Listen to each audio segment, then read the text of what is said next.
Solo tocamos cuando indique la palabra, ¿vale? La directora. Na vila de Jamelín, todos los vecinos estaban alcoholizados.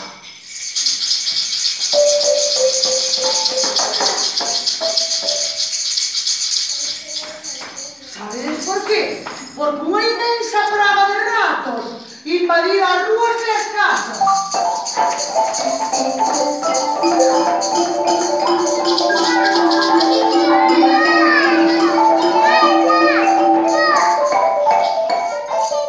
Había ratos grandes y pequeños, gordos y flacos.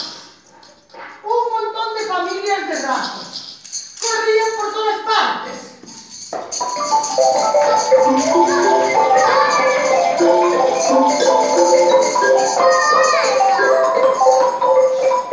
Salían de debaixo dos caixóns, de dentro dos armarios, de debaixo das camas, ata que un día a xente estaba moi enfadada xa, moi enfadada.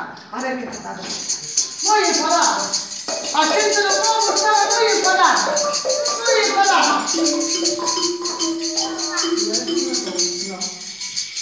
A xente moi enfadada. E foron a ver o alcalde. E o alcalde dixo, calma, eu teño a solución.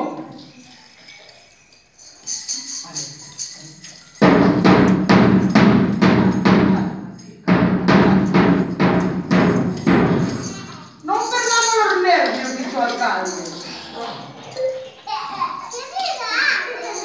Entón, pensarei o que vou facer.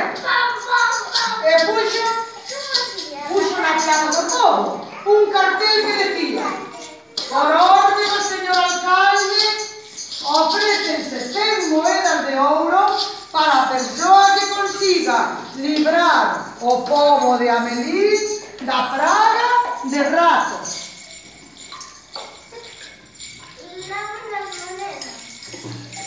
Hasta que chegou por ali un flautista, chamou a porta. Señor alcalde, eu podo librar o povo de Jamelín da praga de ratos. Se usted dá 100 moedas de ouro, vale?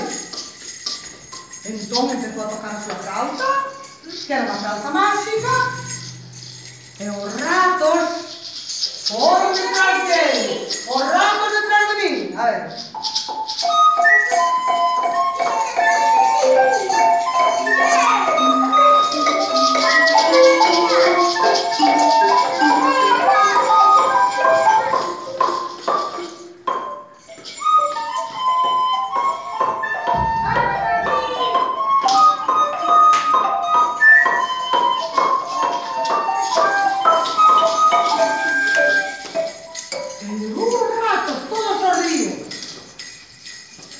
Entón, volveu o flautista, que era alto e delgado, a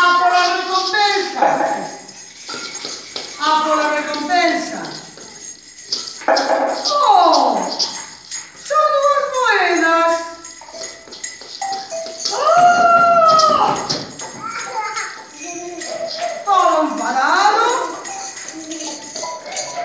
Empezou a tocar a flauta, que era máxica, e levou os negros da vila a unha cova que había na montaña máis próxima.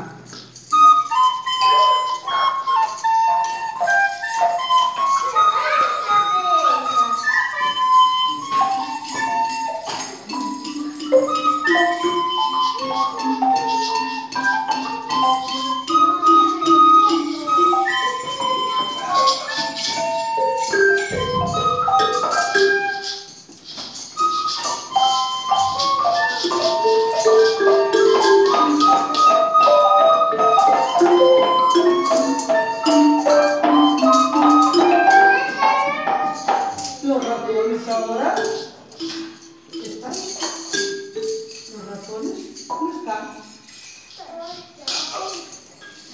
Entón, todos os veciños do pobo enfadáronse moitísimo. Con que vai ser o noso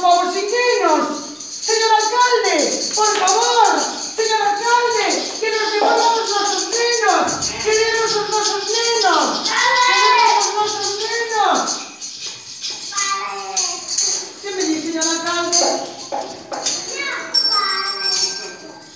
Señor alcalde, usted prometérame una bolsa chea de monedas de ouro. Estaba esperando. Esa, para mí. Então, alcalde, deu-lhe a bolsa cheia de moedas de ouro, cheia de moedas ao flautista.